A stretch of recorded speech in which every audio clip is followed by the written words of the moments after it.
Hello, I'm Jane Vowles. I'm Pami Natterson. I am Sheila Ojeda. I'm Kirsten Patterson. I am Kamala Rampersad de Silva. This is Kali Chui. As CEO of this institute, I am pleased to be collaborating with other female leaders who are working incredibly hard to improve governance practices in their regions. It is noteworthy that even as the challenges of COVID-19 are impacting our governance practices, in many boardrooms, women's voices are absent, silent, or go unheard. Yet, it is clear that the economic impact of COVID-19 is devastating. Not only in terms of the estimated $90 trillion lost globally, but as we see happening in some countries, emotions are running high with respect to dealing with very fundamental decisions like economic recovery, reopening borders, vaccinations, and freedom of choice. We cannot afford to lose out on the contribution women can make to solve some of these problems. We welcome you as you join us in this 3-part series on women in governance to bring positive change. Positive change. Positive change. A change where we embrace all our voices so that we can all contribute effectively to making governance worldwide more effective, inclusive, and diverse. In other words, let's stop competing and begin collaborating.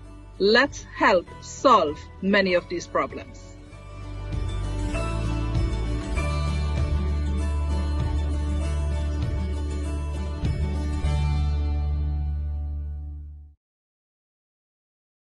Good morning, everybody. It's quite early for me personally here in New York City. It's 4:30 in the morning. I joined the first session already. It's very interesting. And basically what I would like to say is almost in line what's been said in the first panel. But really, I think having women in the board is really overdue. We should have done it much earlier. Unfortunately, in certain countries has its own certain specifics, situation, cultural, and what have you. And especially where we are in the Middle East and the GCC countries, it's not, frankly, that easy. It's a very male-dominated society. And getting to boards is not that easy, to be honest, no matter what you call it, unless your dad is a rich man and who puts you on the board. That's a different story. But it's slowly changing. Personally, I would differ with some of the opinion that was stated earlier. I think there is some need for regulation. I was the chairman of Sabiq Capital in Amsterdam, and back in 2012 or 13, if my memory serves me right, the Dutch government actually made a ruling that 30% of boards have to be women. And so in Sabiq Capital, we have to quickly get some ladies on the board from Sabiq employees in America. And so even in Holland, where we all know it's quite progressive and equal and all that, it took rules of the capital market or the government or whatever authorities to enforce that. I am personally not a pro of quotas and regulations by government or regulatory bodies. But unfortunately, there are certain things like a nuclear reaction, which was my background, that it's a great reaction, but it will never start by itself. You need some igniter. You need to ignite it. You need to initiate it. Once it's initiated, it will last basically forever, as long as you have enough fuel and atoms to do the reaction. So I think that's in the beginning, we need some sort of regulations by capital market authorities, let it by 30, 20, whatever it is. And then after a while, you can drop that. Once it goes and up and running, I think it's not an issue. You can maintain it. But unfortunately, in the beginning, we need some sort of a push. because it won't easily happen. We can talk about women getting ready, educated, and they are, let's face it. I know in Saudi, some of our employees in the company are actually better educated than the boys and more competent and even more disciplined and everything. But unless some sort of a push comes in, it will be difficult really to get there in the boardroom and the C-suite.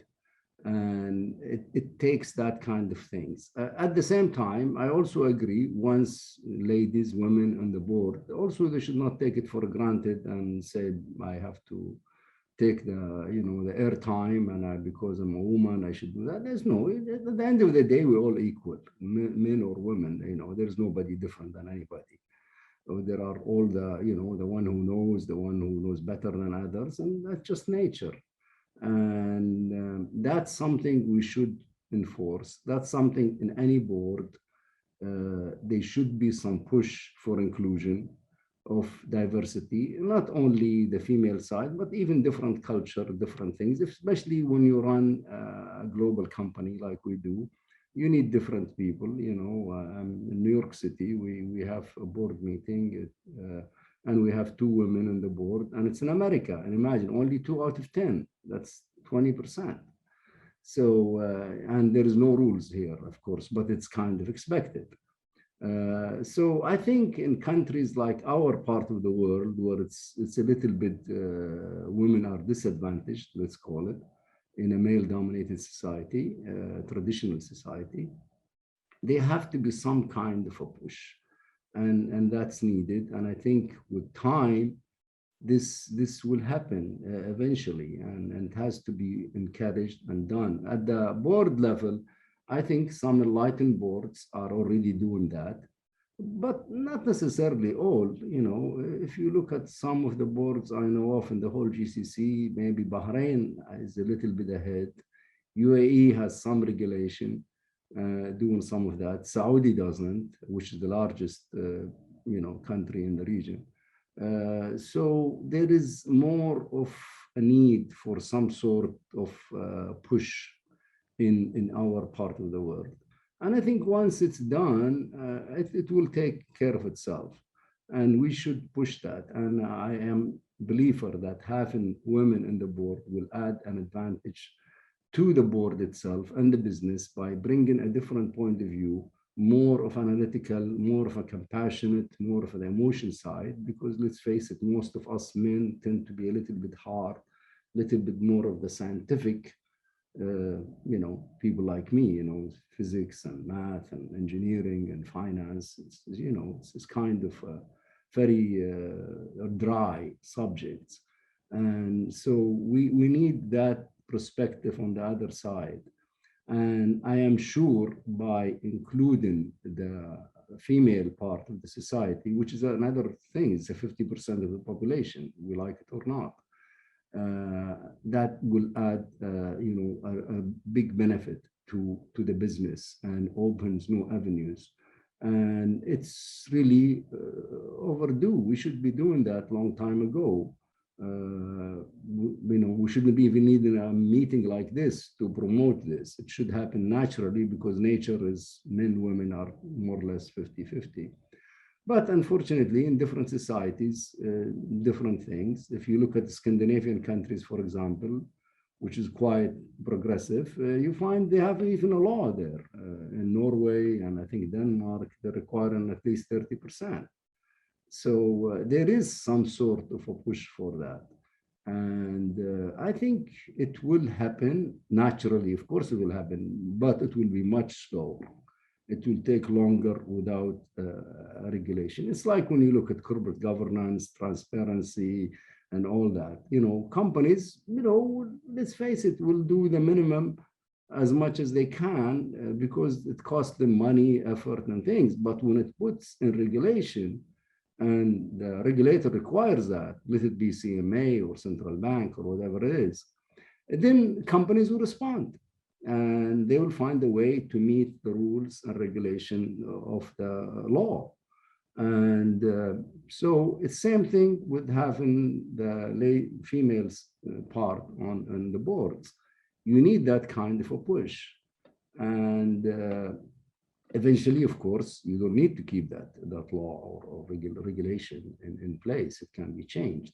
But as board goes, as NRC committees, it would be really nice to include. But I can tell you, I've been on boards globally, around the world. I can tell you the subject, frankly, doesn't come very often.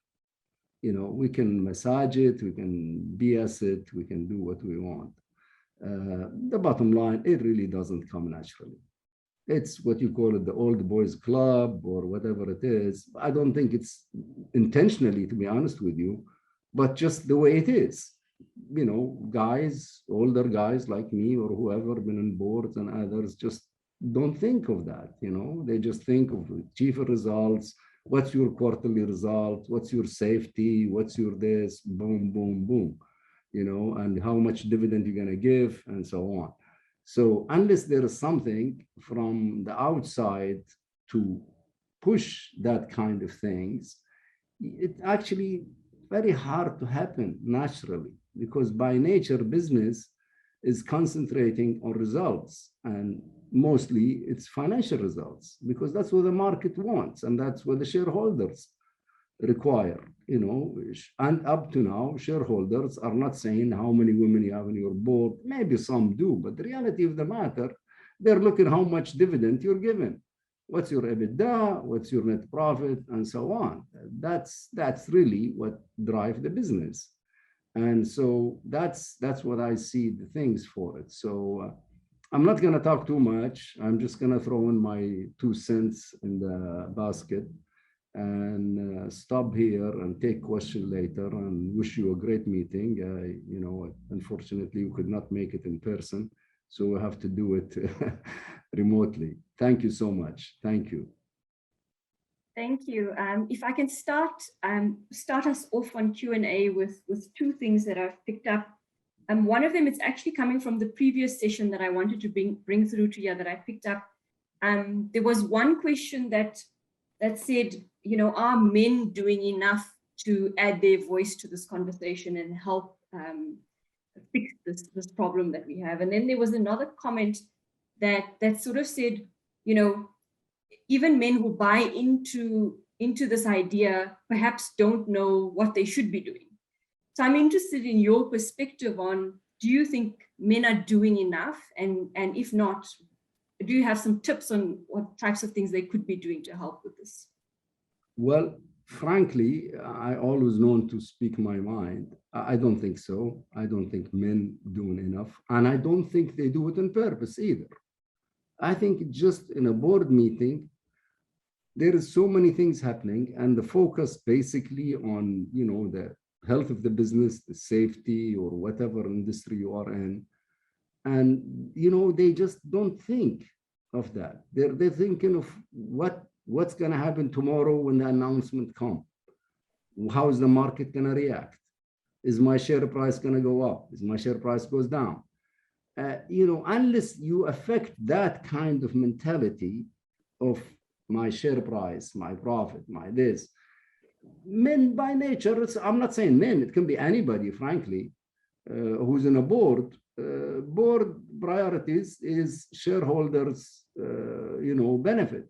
And shareholders basically is capital appreciation. I mean, share price going up and dividend. And therefore, the board dynamics or the board, I've been in boards all over the world, and I can tell you there is no difference, honestly, around the world, because the board meets 4 or 5 times a year.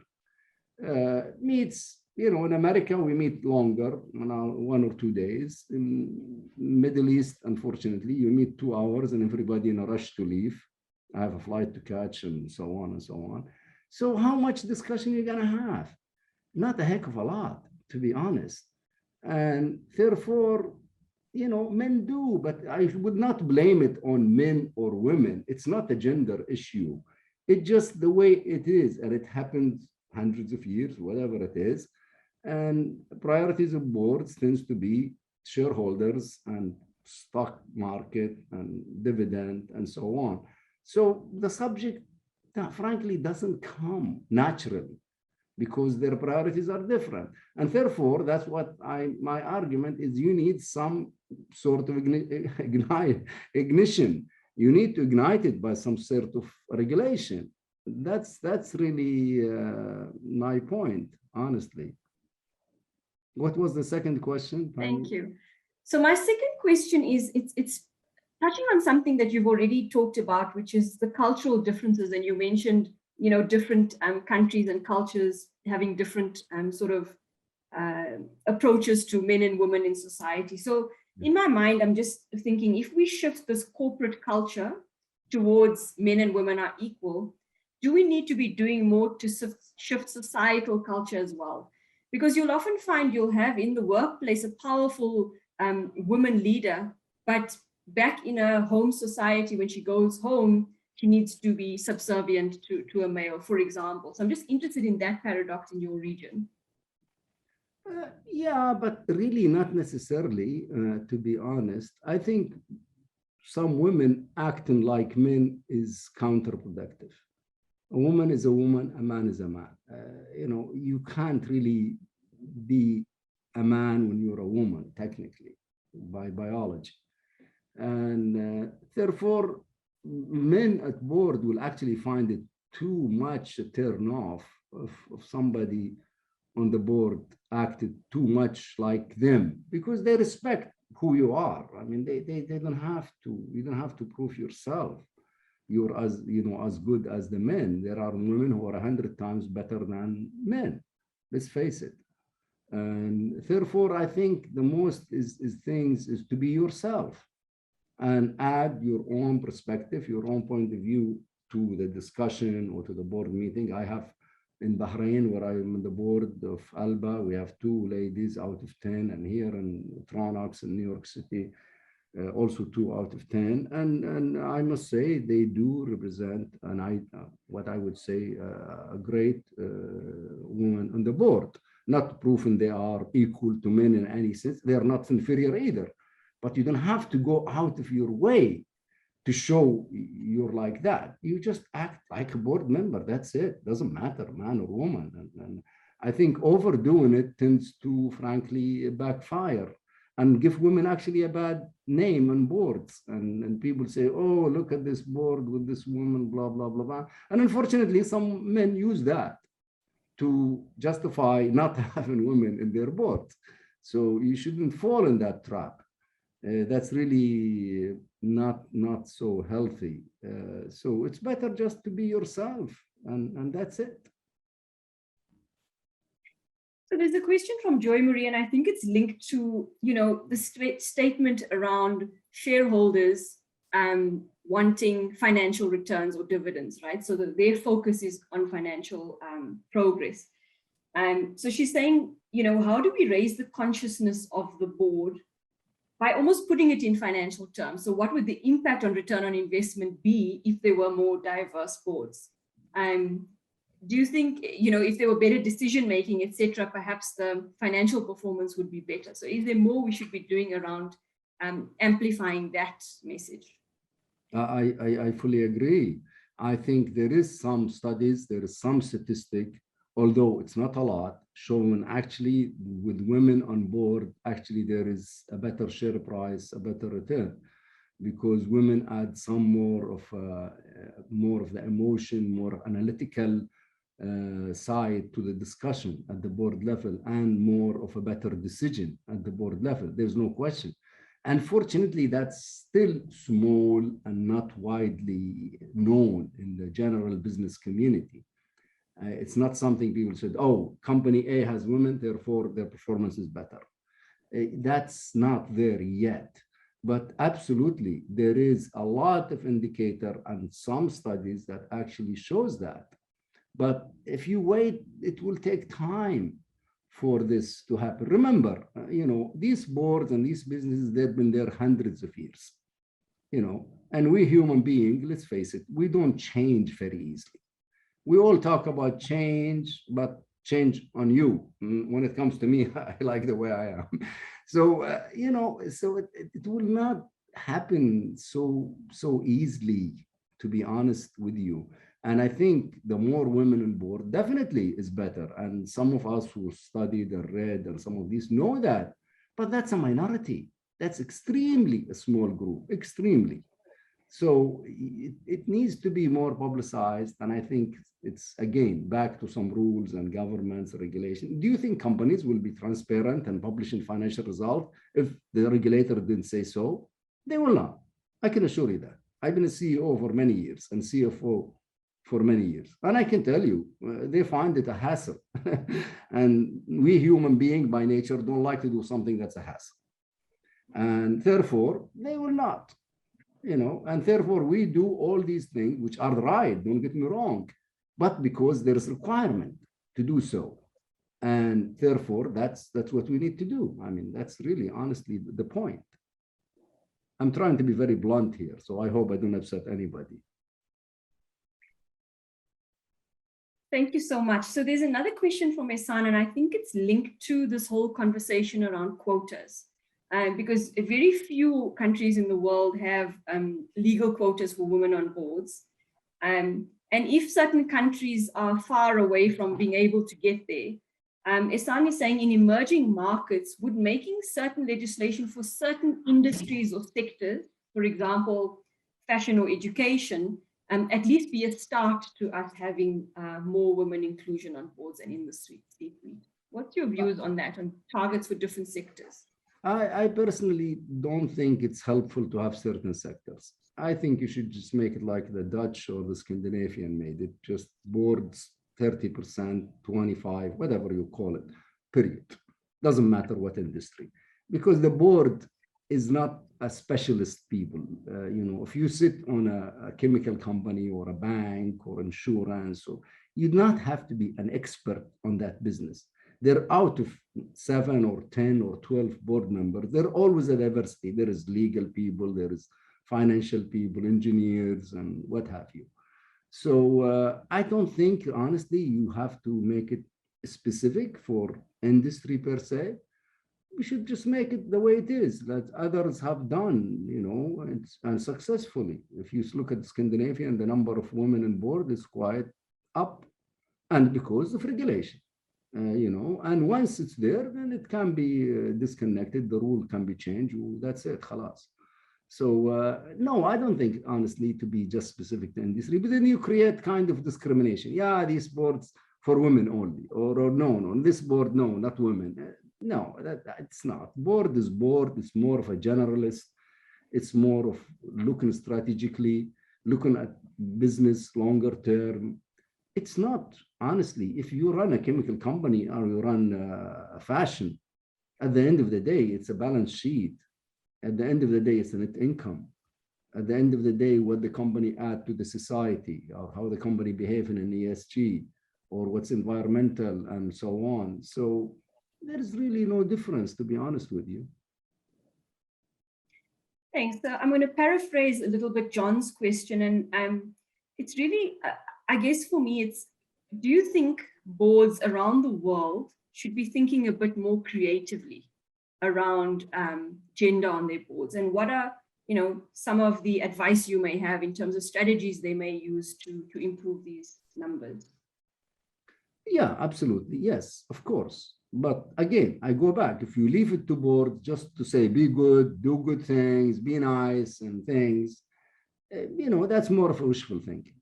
It's not going to happen. I think, again, there is need for a certain push, be regulation. I mean, society pressure is building up, but it will take a long time. And we need much faster than that, So yeah, it's nice to say things will happen and we'll do that and things, but I think we need a push either through shareholders, through investment funds. There's a lot of things being changed in the industry as we speak because of a lot of pressure from pension funds and active investors and these things. Once we have that, which is active here in America, but unfortunately, it's not so active in other parts of the world. So if you have that kind of things, then sure, yeah, that will happen. But you don't expect board to go out of their way to do these things. Like I said, their priority is looking at their dividend, share price, and strategy of the business, how you're going to survive the next cycle, how you're going to do in the next downturn, and so on. Thank you so much. There are a few more questions, but I think we're going to leave some of them for the panel discussion. So thank you so much, Mutlaq. I'm going to hand over to Sheila then. Sheila, you're on mute.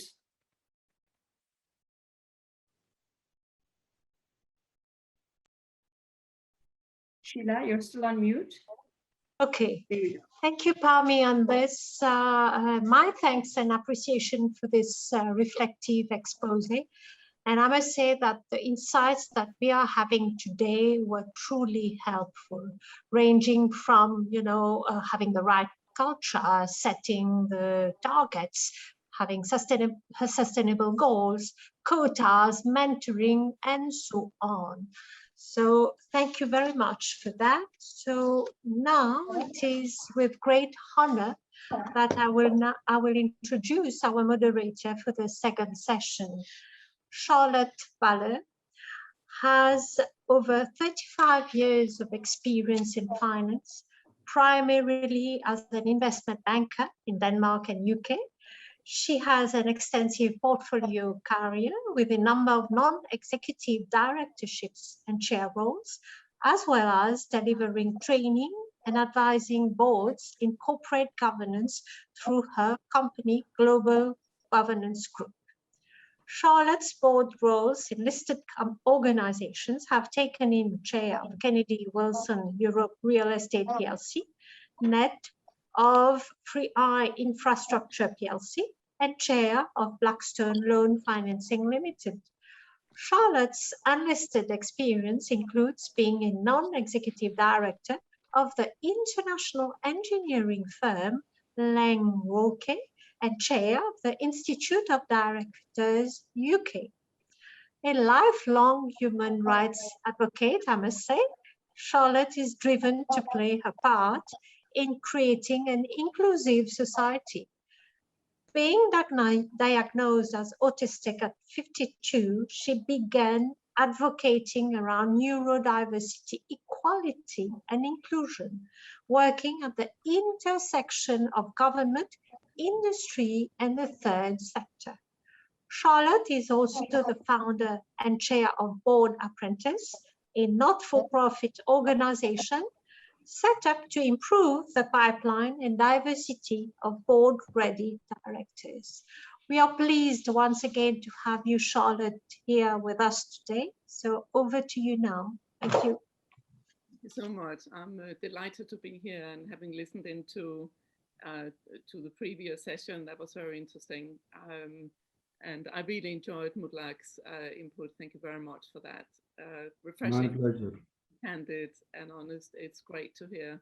And I think it's through sharing these kind of things that we together can find a way to resolve this issue and come back to what nature intended, which is a balance of all voices.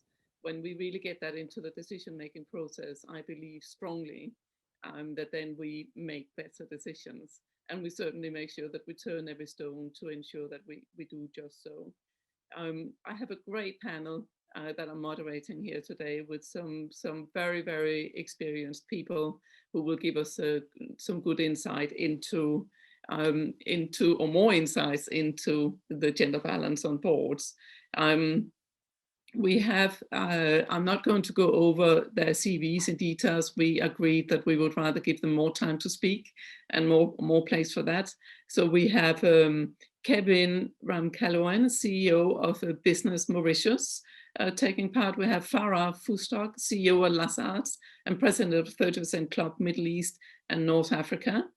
We also have Aruna Radhakisun, and I'm so sorry if I'm saying your names wrongly. It's my Danish background isn't helping me so much here. Chair of NCCG Mauritius, and finally Sarita Martin, non-executive director and chair from South Africa. Thank you so much for partaking in this today. I'm really looking forward to hearing all your input, and I'm absolutely sure so are all our attendees. So if we start first having a brief 5 minutes input from each of our panelists on where they see this issue going. If we can please start with Farah, I'll pass it over to you. Thank you, Charlotte, and thank you to BDI for the invitation to talk today. We have some very esteemed panelists. We've heard from Mutlaq Al Morished, who's an expert and you know, our role model, Mutlaq, in this topic, and we know and a big advocate to women in the workforce and on boards. Thank you, dear. Maybe I'll take it from an investor perspective. So rather than quoting the numbers that everybody seems to quote and the numbers that we all know around inclusion, diversity, around the population, I think we've all seen around the inclusion of women at every level in the workforce, whether it's at the board and all the way down. We've seen the numbers that have been out by McKinsey and other consultants that talk about $12 trillion of additional GDP when it comes to women included in the workforce. And I'll take it from a recent study that was done by MSCI. MSCI did a study in October of last year. And one of the things they pointed out when they look at publicly listed companies is the fact that we're actually going backwards, and the COVID pandemic has actually deteriorated the number of women on boards. So if you look at the global level, and if you're looking at the MSCI global publicly listed companies, you've gone from 7.7% of boards that have no women on them to from 7.7 and 5.3. So you're actually going backwards. The number of boards is actually increasing where there's no women on their boards. In the emerging markets, which actually improved. So in 2019, there were 34% of the MSCI emerging market publicly listed companies with 0 women on their boards. It's now 31. But globally, this number is just too high. And I think we're almost tired of making the business case for why women need to be on boards. I think it's very clear for us that it's really more around inclusion. It's really around creating this inclusive culture. And I think Mutlaq touched on a very important point, which is it's just not a priority in the boardroom. And I think that it needs to be a priority. And the question is, who puts that at a priority? Is it the chair of the board? Or do we need one woman on the board to actually make it a priority? And I guess the most difficult thing in any change is implementation. It's the biggest challenge to any organizational change is the implementation piece. So I've worked with several organizations, whether it's 30% Club. I founded the Middle East chapter in 2015. It's now chaired by Raida, a dear friend. We worked across multiple jurisdictions. We work very closely with BDI. You know, there's also the B20 that created the Women in Business Action Council and launched a paper last year to the G20 countries. And really one of the main, if I summarize, one of the main recommendations of the B20 paper was unlocking the advancement and full potential of women by driving reforms. So this is not about fixing women. This is about fixing the system. This is about creating and fostering an inclusive environment, creating equal and fair pay, encouraging new ways of flexible working. And you would hope that the COVID environment actually helps this. And this is completely aligned to 3 SDGs of the United Nations, SDG 5 on gender equality, SDG 8 on the decent work and economic growth, and SDG 9 on the industry, innovation and infrastructure. So, I mean, we go backwards round and round in circles about United Nations, about, you know, government organizations, policy papers being created. And at the end of the day, we go back to what Mutlaq is saying is we're just not seeing the change happening at the board level. And what is it that needs to happen? Is it regulatory change? And I do believe in that we do need quotas in the short term. I think quotas force the change, but quotas alone is not enough because we know that quotas have come out in the past, regulation has come out, and unless that regulation is implemented, enforced, measured, and tracked, then there is no change. It just drags on and on and on. So I think it's also around taking best practices from countries around the world that have made the change, from companies around the world that actually have done very well in this space, whether it's the Unilevers of the world and others that have transformed culture. And I think this is about cultural change. This is not just about having women sitting at a board level. This is about creating this inclusive culture throughout the organization, ensuring that you are recruiting fairly, that you're creating career planning, you're creating a leadership pipeline, because at the end of the day, many times when we ask why there aren't women on boards, people will say to us, well, where are the women? Well, we know there are some very credible women out there. And so we don't ever think it's an issue of supply. We really think that its issue is demand. And so whether it's the asset allocators in our part of the world, in our industry as investors, whether it's the pension funds, the central banks, the asset allocators who are allocating money to public companies, requesting these changes. So we as investors now engage with companies in the Middle East. We've created a scorecard, and we are requesting this information from companies that we invest in, because it's important for us as investors and it's important to our clients to see this change. And I think I will stop here and just hand back to you to give everybody else a chance to talk. Thank you, Charlotte. Thank you very much for that, Farah. There's a lot of really, really good points coming out there on the SDT. I mean, the Blackstone board I'm chairing, we are looking very closely at it, and we're loan financing. It will eventually get to the point where we will not finance companies that has not fulfilled a certain number of the points that we expect them to fulfill, one of them being gender balance. So, so go ahead and do nothing, but your finance will be more expensive, right? And it's not far away because we are people pushing for it. So with that note, I would love to move on to Kevin, please, and hear what you have to say. Thank you very much, Charlotte. Maybe to say that, to start, that gender streaming is really a subject close to my heart. It's part of my personal history. I've been raised in a single parent household. So I'm really grateful for this opportunity to be able to speak on board diversity today. Maybe to start by saying also that I fully agree with what Farah has said. It's evident that we need more gender diversity on boards. I'd like to perhaps look at it, the two ways. We've been talking about quota. Maybe it's the easy way. And then there's the harder road, recognizing the value of diversity and encouraging the path towards more gender parity on the boards. Now, in a simplistic way, looking at the quota system, it's really ticking a box. I agree the supply is there, but the act itself of saying, oh, when you're choosing who to appoint, you need to appoint one woman or two or three, 10%, 20, 30%, it's ticking a box. The second part, let's call it, for the moment, let's call it the natural growth part. It requires a deeper, it's a systemic change that is required. And it really is about creating this deep understanding that diversity of leadership on boards is what brings the final shareholder value for the long term. And it's the diversity that is actually the asset there. For Mauritius, unfortunately, we've embarked on the first one, on the quota system. So listed companies, public companies, and government bodies today are mandatorily required to have at least one woman on board. There's an unstated objective, but in the circles in which we discuss, the idea is to bring it to 30% at some point.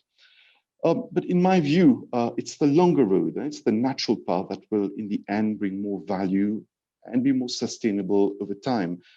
From my experience on boards, it's this diversity in leadership that actually brings this richness to board discussions. And this is really what is helping the board take meaningful and strategic decisions in this part of the world. And for me, I will drill it down just one level below. We've been talking about boards and women on boards, but there's a whole journey before someone gets on board, whether a man or a woman. And for me, it's about styles of leadership. Both are probably necessary, but and maybe caricaturing a little bit. There's the power leader, and then there's the servant leader. Many of us associate the leader traits with the power leader. Inspires confidence, inspires others to trust him or her and believe in him or her. But there's also a lot of effectiveness of the servant leader. The way I look at it, it's the one who inspires others to believe in themselves rather than to believe in him or her as a leader.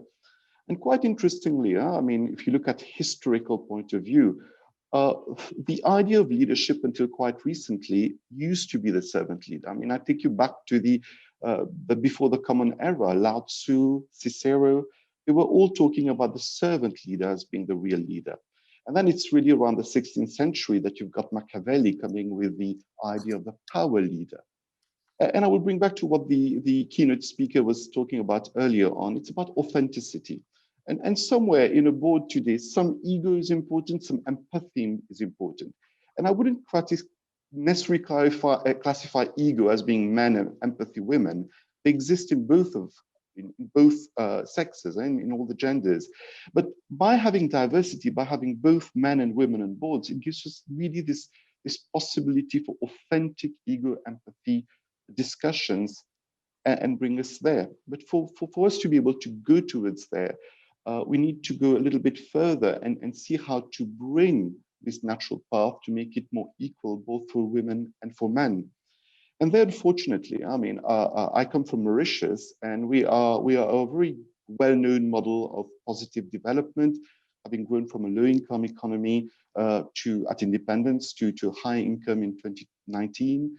Participation rate of the labor force is around 70%, but gender mainstreaming is our key issue. In Mauritius, the women participation rate is around 45% compared to sub-Saharan rates of around 61.3%. And then you've got the key outliers, Kenya, Rwanda, which are in the 70s, 80s. So bringing women into the labor force itself is an issue in my country. But unfortunately for us, COVID has not helped, but is creating a disproportionate effect on female employment. The unemployment rate for women since COVID is 5% versus 3.9% for the increase in unemployment rate has been 5% for women compared to 3.9% for men, which really makes it very difficult for us.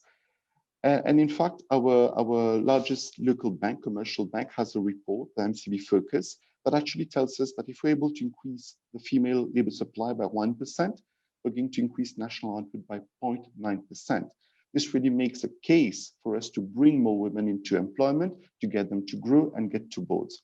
So at the level of Business Mauritius, we are the largest private sector association. We represent the business community's viewpoint. We're trying to encourage gender mainstreaming at all levels. And our efforts on systemic change is really on two areas. First, around an umbrella brand that we have, which is called Signature. We are looking at inclusive growth guidelines. And inclusive is large, but in there's the gender component. And secondly, we encourage a code of people practices for our members. And in there, we also have a very strong gender element. Through Signature, we bring more subcontracting jobs to women.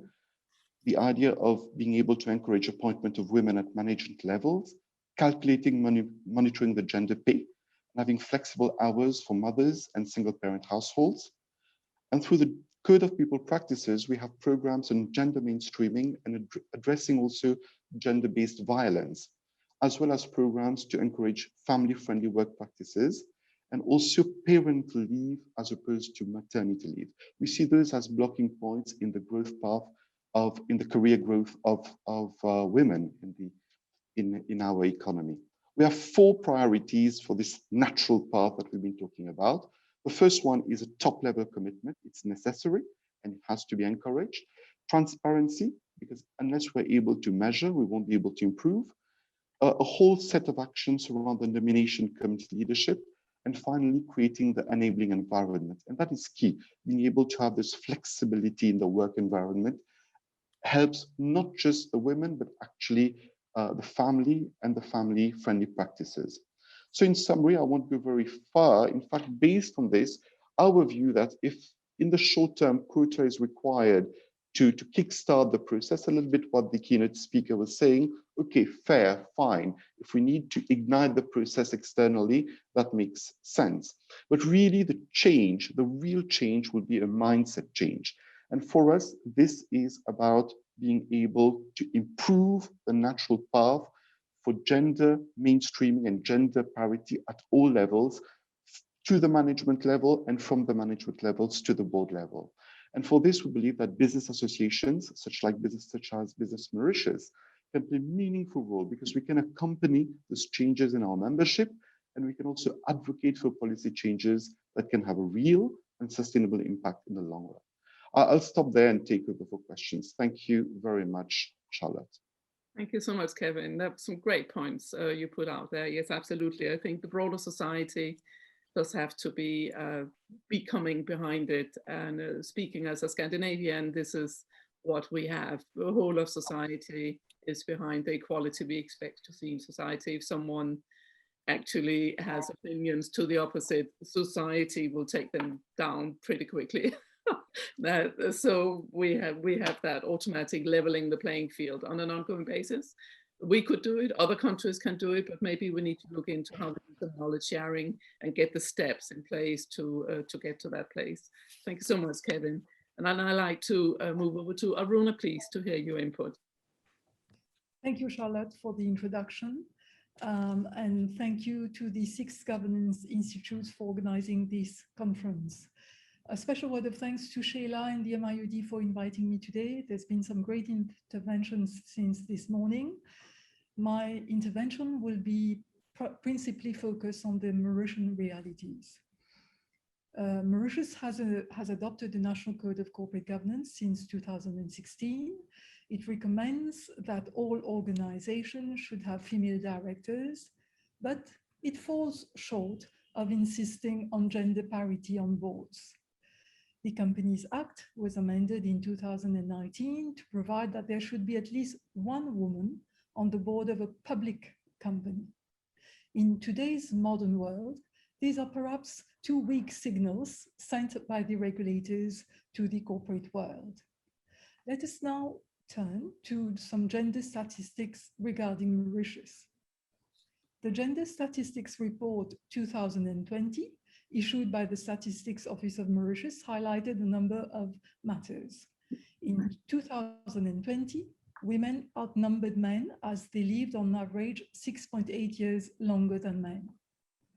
The Gender Parity Index showed no disparity in the schooling of boys and girls for pre-primary, primary, and secondary levels. Girls generally perform better than boys at higher school certificate examinations. Consequently, more women than men are enrolled in tertiary institutions. In 2020, 45.3% of women of working age were in the labor force, compared to 69.3% of men. Women were more likely than men to be employees. Women were also less likely than men to work for themselves. Female unemployment rate in 2020 stood at 11.1%, much higher than the rate of 7.8% for male. Interestingly, unemployed women were generally more qualified than their male counterparts.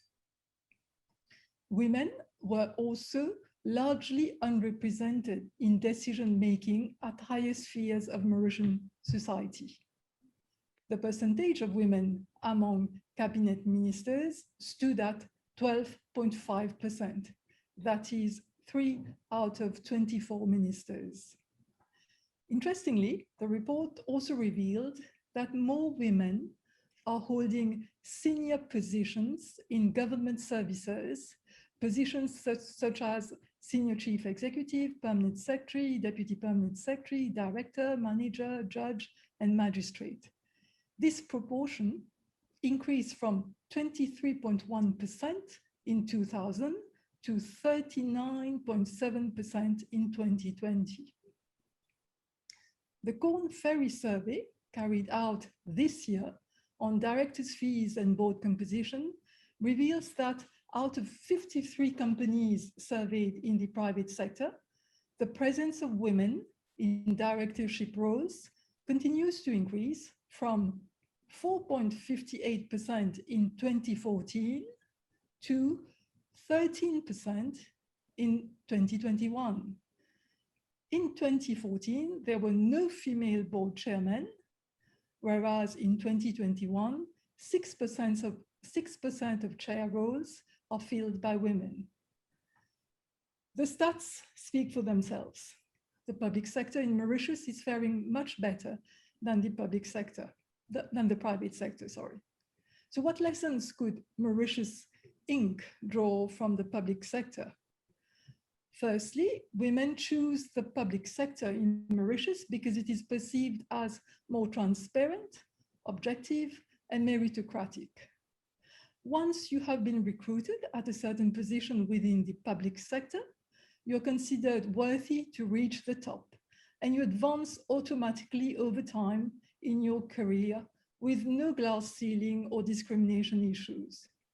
Women are often less comfortable with the aggressive, competitive cultures prevailing in the private sector. Women tend to drive their career choice by practical consideration, economic independence, stability, and from this perspective, the public sector is perceived as a safe harbor. The gender wage gaps are lower in the public sector. There is also gender equality and equity. If a female civil servant reached a level required to be assigned tasks and responsibilities, they are given the opportunity to do so. The private sector can lead women's economic empowerment by implementing policies that resolve pay inequity in the workplace and help eliminate broader gender disparities in the workplace. Female civil servants, once they reach a certain level, are automatically given the opportunity to sit on boards of parastatal entities. They represent their ministries and participate in decision-making at board meetings. This is not the case for senior female executives in the private sector. My recommendations going forward would be as follows. Firstly, for organizations to work on and communicate their corporate culture. Values, such as an inclusive approach, meritocracy, and transparency are attractive to women employees. Secondly, training and mentoring. The Mauritius Institute of Directors already runs a director development course, which is a must for aspiring female directors. Also, if all chairs of boards and committees were to groom one aspiring female director, then corporate Mauritius would be in a much better place. Thirdly, making an inclusive approach a priority for boards. The private sector often complains about the lack of a pool of competent female directors to source from, and yet organizations already employ many women at lower and middle management level. The pool is there already. After all, not all male directors appointed on boards are super performers. They become better over time. So why not give the chance to and empower those women managers to grow professionally and naturally enter boardrooms and learn along the way? I am not personally in favor of introducing a quota system in Mauritius. I favor more organizations voluntarily setting their own targets to bridge the gender gap. Some private sector companies have started taking the lead in this manner. We heard earlier on Jean-Pierre Dalle talking about Ciel Group, which has publicly announced its clear targets to bridge the gender gap. The largest local bank, the Mauritius Commercial Bank, has also publicly announced its target to reach gender parity, that is 40% by 2030 at all levels of decision-making within the bank. These are encouraging signs from the private sector, and I remain optimistic for the future. Thank you. Thank you so much for that, Aruna. It's good to see some of these comparisons in the statistics, and I think we can all learn from that. I'm seeing from the comments that we have similar situation in other countries where it seems to be very easier in the public sector versus the private sector for women to advance. So certainly something for the private sector to learn from. And good that we have different views on quotas. I think it's a good ignition from my point of view, but I would say that, wouldn't I? Because I've been working on this for so many years. I'm getting a bit tired of pushing the same thing 15 years later, and we haven't moved enough. If leaders really can't figure it out, we've got to put a law in place. That's what we did when we got the vote. Maybe this is what we need to do here, but it's good to have different opinions on that. And finally, I will move over to Sarita, please, for your input. Thanks, Charlotte. It's wonderful listening to everybody from this morning, and I think I'm just going to build on what everybody else has been saying. The one thing I do want to start off with that struck me, as I think Kevin mentioned, just be yourself and be authentic. And Dr. Zeus says, be yourself because everyone else is taken. I think just being authentic in the boardroom and as an individual and as a human being will make all the difference. We can't pretend to be, we are human beings and we can't pretend to be anything else than we are. We see it coming through in our language, we see it coming through in the behaviors.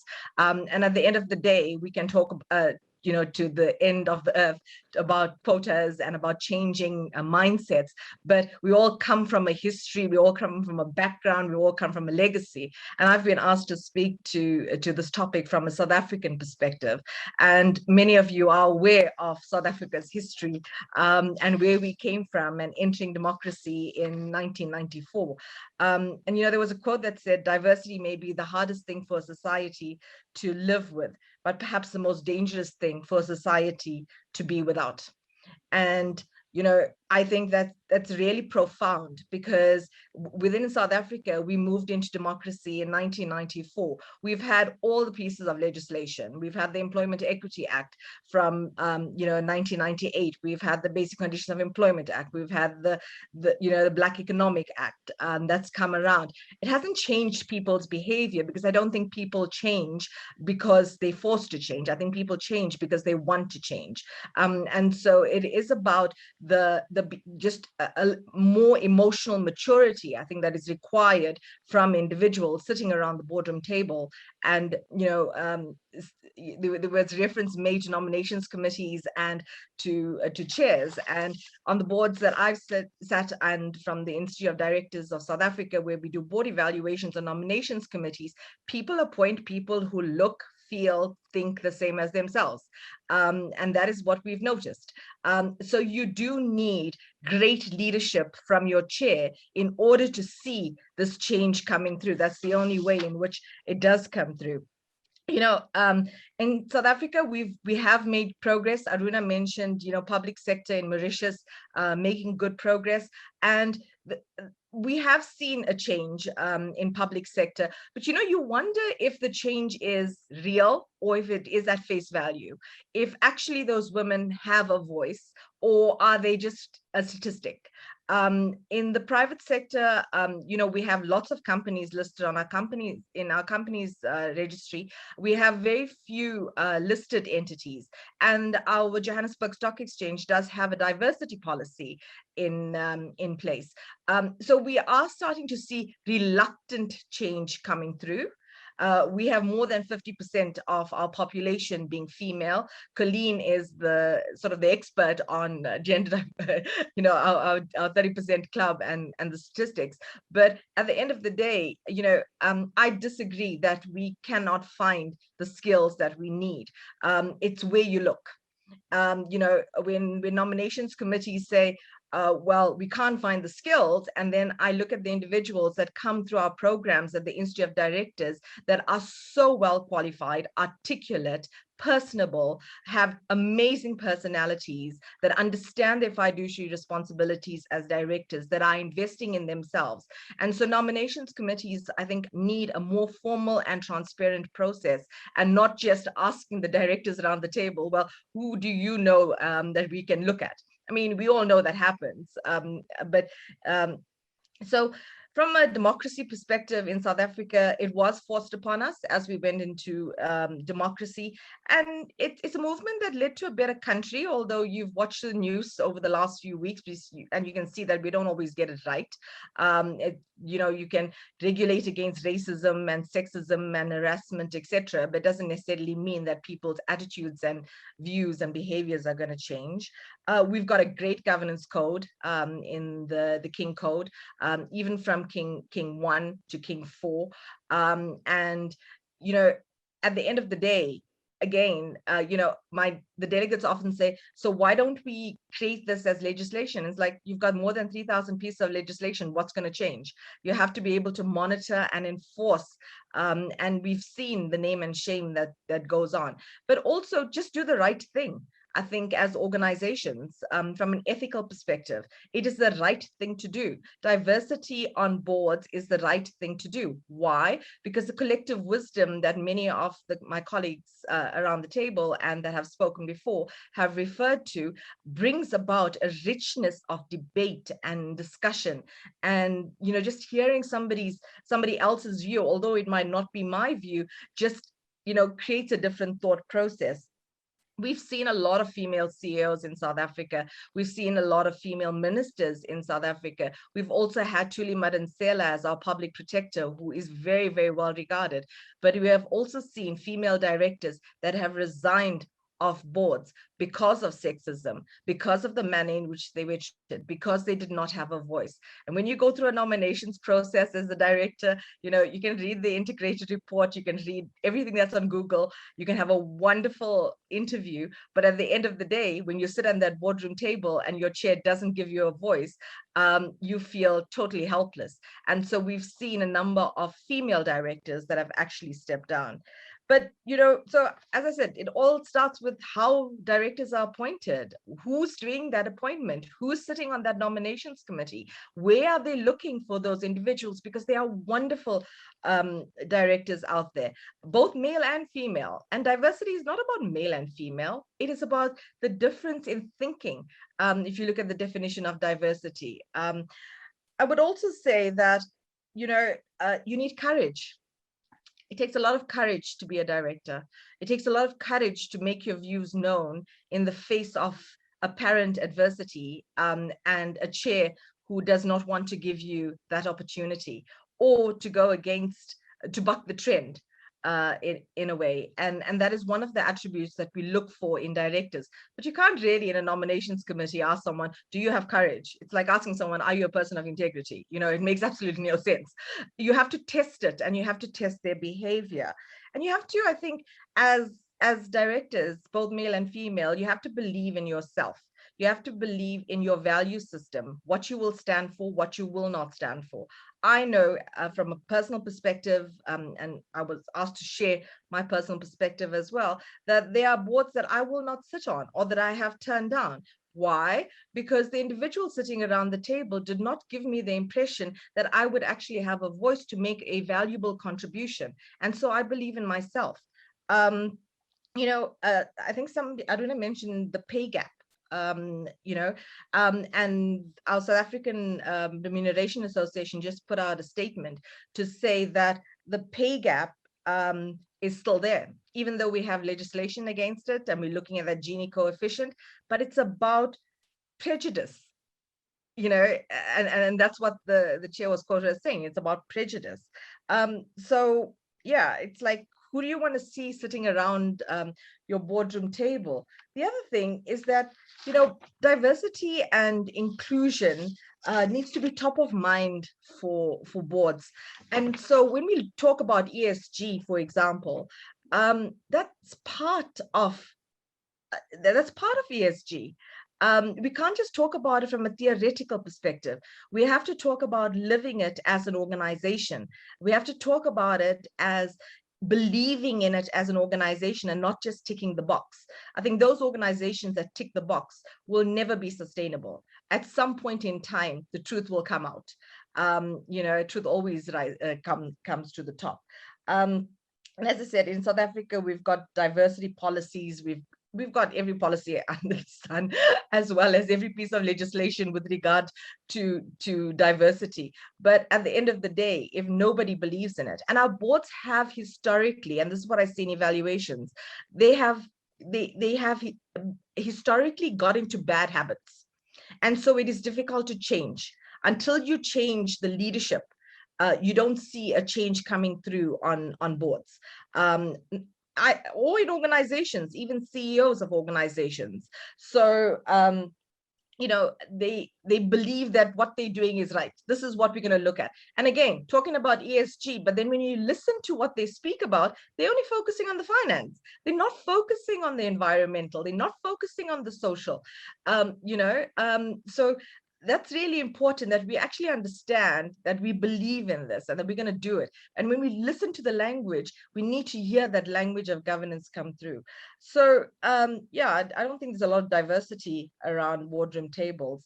But, you know, they say that diversity is having a seat on the table, and inclusion is being active, and belonging is actually being heard. And I don't think that at this point in time, many boards are able, hand over heart, to say that their directors belong. I think that they might fill a statistic, you might look really good on paper, but at the end of the day, you know, organizations and boards and chairs really don't believe in diversity. Just on the quota system, is, again, I don't know what quotas do besides tick a box. You know, might, as the keynote speaker said, might be that nuclear explosion that we needed. But again, if you don't really believe it, and if you're not going to be an ethical organization, and if you're not going to do the right thing, don't do it. So that's my view, Charlotte. Thank you. Thank you very much, Rita. That was lovely input and passionate. It's always great to hear. I mean, chairs should really be leading in attracting people or trying to get people in that doesn't fit in. That's diversity. If they fit in with all of the rest of the board, then you're not diverse, right? Get someone who challenges you, who disagrees. Disagreement is good. It's not a problem. It's a good opportunity to grow. And so we must welcome disagreements. We must welcome people. One of my sort of mottos is hire someone who doesn't fit in, because that is the only way we get that cognitive difference, that difference of thinking. I've had it myself many times, obviously being autistic, which I went public with last year. I tend to think differently and I tend to behave differently. And for some people, that's very scary. And some boards have said they wouldn't take me because I scared the life out of the board members. So, you know, how are we to be? We are just to be ourselves. And as you said, authenticity is really key. There's some interesting questions and comments coming through. So one of them was, how much impact do you think a female chair makes to the gender mix on the board? And just for my own sort of few pennies, once I started being a chair sort of 12 years ago, that's often what I get approached for. None of my boards are undiverse, none of them. I make sure that doesn't happen. It is the board's role and responsibility to ensure that it's a diverse board. If you're on a board that isn't, if I was on one and it was impossible and I continued to be the only woman, maximum 2 years on that, then I'm gone. And by now regulators will know if I leave, why I leave. If I leave after 2 years, there's an issue.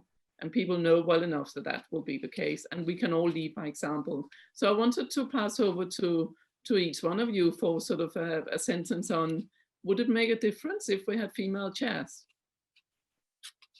From your own experience. Yeah, I personally think so, because the chair always leads the board and sets the direction. And therefore, definitely it does. And we can't, let's not be naive and think just be goody and it will happen and companies should do and companies should, it's not gonna happen. Like we talked about, boards look at finance, we like it or not. Unless there is something to force that behavior to change, that's it. We as investors, we look at return on our investments, don't we? Do we really go invest in a company that's just great in ESG, doing this, but gives you zero dividend, zero capital gains? You don't, let's be frank. And if you do, you must be an exception. The 99.99 is looking for return on investment. And therefore we have to be realistic and face reality and understand what's out there and what drives board, what drives decision-making, what drives the business. And for sure, having a lady on the board chair, being a chairman, will definitely change things, no question about it. But first, how to get them there? We have to be, I mean, you know, it just doesn't happen by itself. You know, going back to nuclear reaction, you can produce a huge amount of power, but it frankly won't happen without an ignition. And therefore, we need something, call it regulation, call it quota, call it what you call it. But if we leave it to just business as usual, it will happen eventually, but we'll all be dead by then. Like economists say, everything will be equal in the long term. But in the long term, we're all dead. So economics have to look at the short term also, not just be thinking long term. And that's what I think, honestly. Thank you, Mutlaq. Any other comments from the panelists? I would actually disagree, Mutlaq. Sorry to disagree with you, but I think one thing is the elephant in the room, that there is something called the princess syndrome, that some women don't support other women. And therefore, a woman sitting in a chair position who's not supportive of other women does not help the case. Then again, a woman that does support needs to make sure it's on the agenda. And I will also disagree with you that there is such a thing as shareholder value, not just return on investment. And to many people, stakeholder value is beyond shareholder value. And I think more and more as investors, we want to see the value across the board. So we believe that companies that do have an inclusive board, that do have inclusive policies, do deliver better returns in the long term. And I think that's been proven along many companies. In the Middle East, I would agree that's very, very early stage, and we don't have a track record.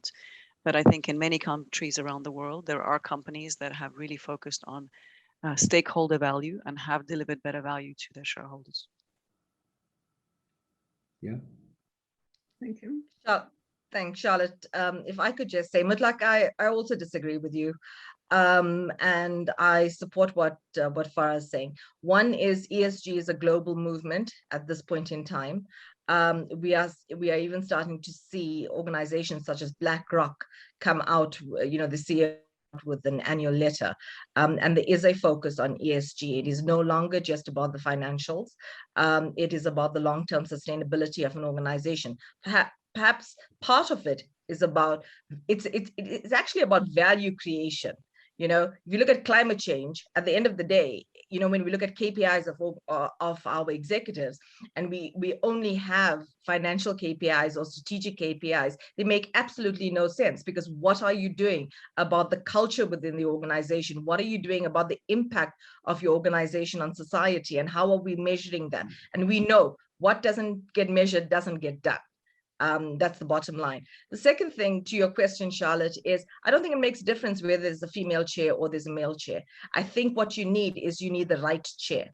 And with the right attitude, the right mindset, the right approach, the right behavior, because the tone is set from the top. And there was that famous book written about a fish rots from its head, and that tone is set at the top. And if you have the wrong chair with the wrong personality, who does not have the ability to communicate with all directors and to be able to get the best, my very elderly aunt, she's 90, says the 5 fingers are not the same, but they all contribute. And so every director around that table needs to contribute. There is no room for, those individuals that come in there and they want director fees and they want the status. You have to make a contribution. So to my point, I, for example, on some boards, I'm the only female. Sometimes I'm the chair, but at the end of the day, you have to value everyone around the room. And so it depends on the individual rather than whether you are male, female, or anything else. Thank you.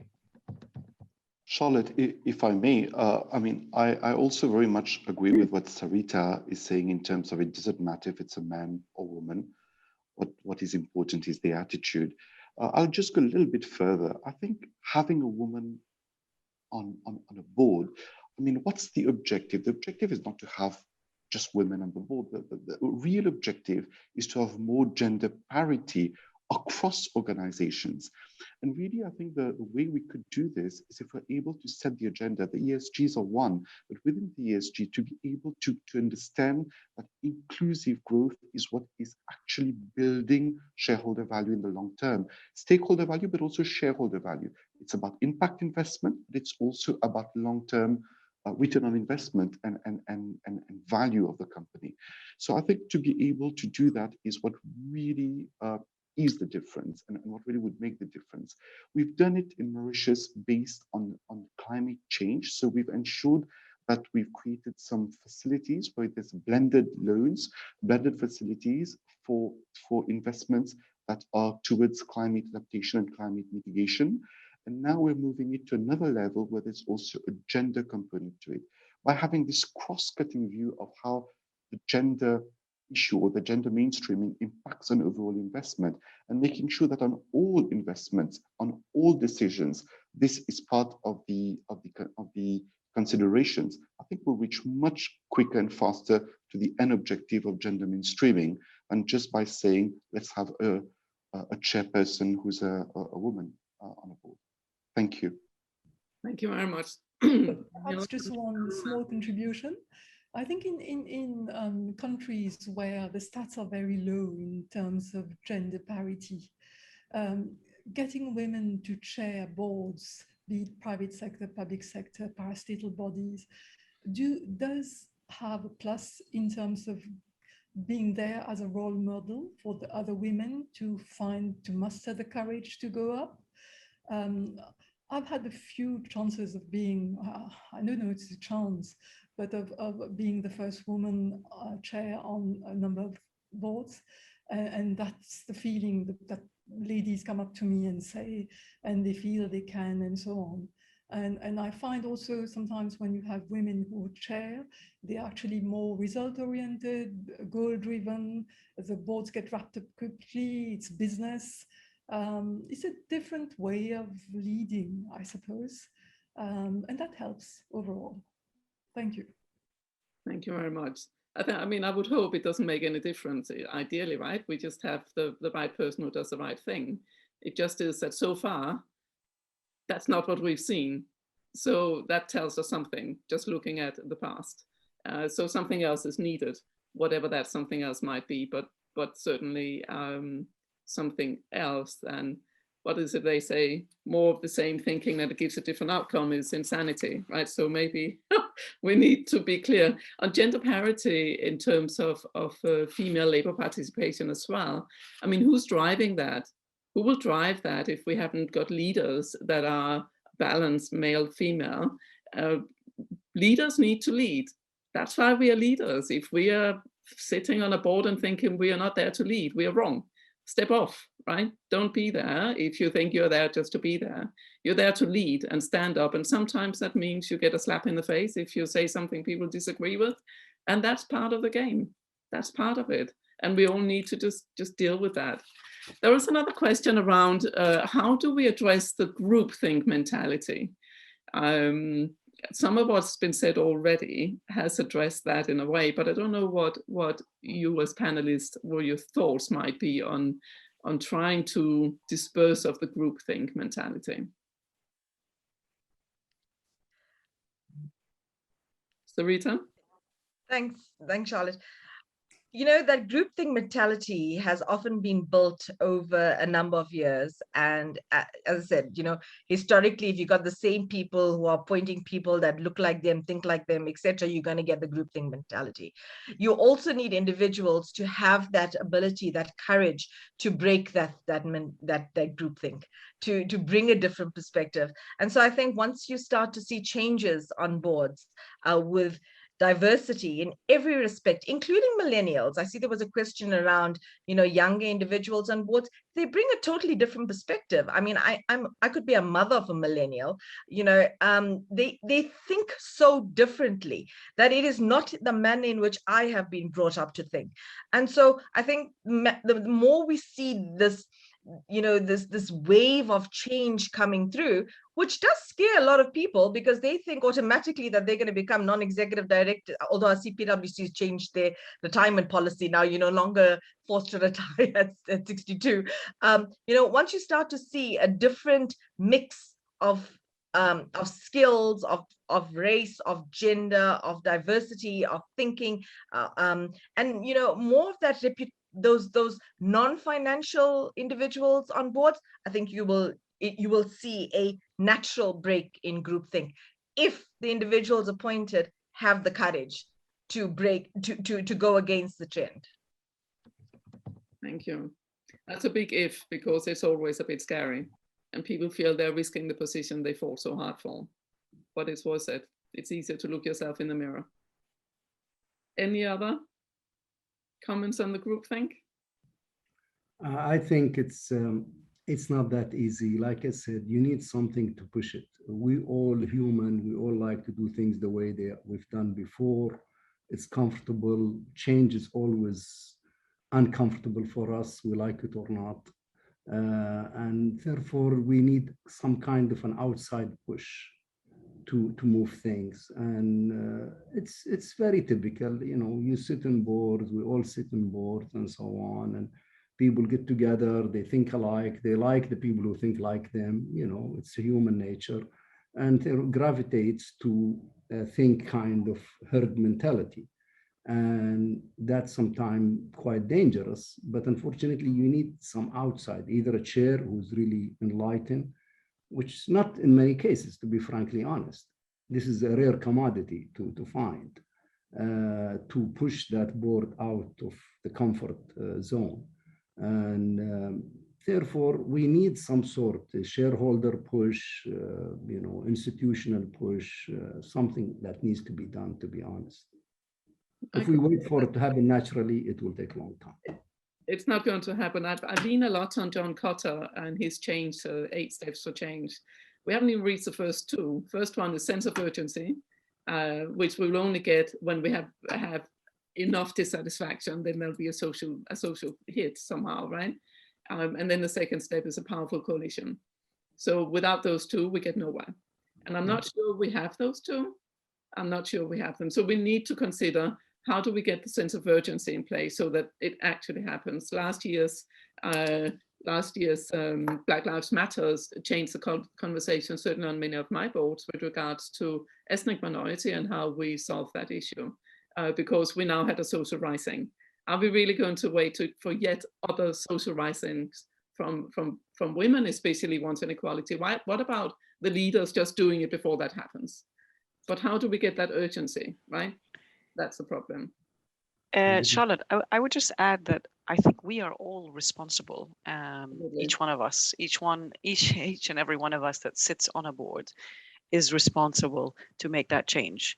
So we can always kind of put it down to the leaders. We can put it down to the system. We can put it down to intervention, and of course all these things can help. But every single one of us that sits in these events, that talks, that sits on boards, I would like to think that, there is a call to action when we step out of this panel and say, we've learned a lot. This is transformational. This is really interesting. A lot of it we've heard before. We know what the answers are. We know what the solutions are. Why are we as individuals not changing? Why are we as individuals, whether it's myself on a board, Mutlaq on a board, why are we not making sure, yourself, Charlotte, on boards, you've stepped off? Rather than stepping off, why are we not forcing the change, changing the dialogue, making sure that we are agents of change? We are, I believe, responsible for every single board that we sit on to make that change. So walking away is one solution, and go and change it somewhere else. And staying there and having the courage to talk up and create a dialogue and create that imperative for change, because it makes business sense, is also an option. And I think that is our responsibility. Absolutely, I agree on that, and thank you for pointing that out. I would add that I only step off when it's absolutely impossible, and sometimes stepping off is also a show that makes change happen, because that's what absolutely. Yeah, but you have to sometimes take it to the line, and that makes people get out of the chair bit and think, okay, let's make sure that doesn't happen again. So it's setting a stance, but you're right, continuing to influence all of us. Sorry, Kevin. No, Charlotte, I was going to say, I think this is the most difficult part of everything. This is really the most difficult question, because groupthink is mindset. And it's true. You have more affinity with someone who you can think you can go out and have a beer with, have a chat with. And of course, if it's a male-dominated boardroom, there are many more affinities among men than women. But at the same time, the mindset change, and the real way to change it. I mean, if we had equality at board level, and we had 2 groups of men and women, each one happy in their corner, that also doesn't help. What we need to is really to understand that we are better together, that there is this need to have diversity. I heard Mr. Al Morished saying early on that, you know, it's a little bit wishy-washy long term, and all that. It's true. I do recognize that this is a very long-term change. But in my view, mindset is where we need to focus, and that comes through a variety of instruments. Obviously, programs. Obviously, even you know, conferences like this. But we need to be able to instill this understanding that we need the diversity to be better. And this is probably the best time to do it, because diversity today is not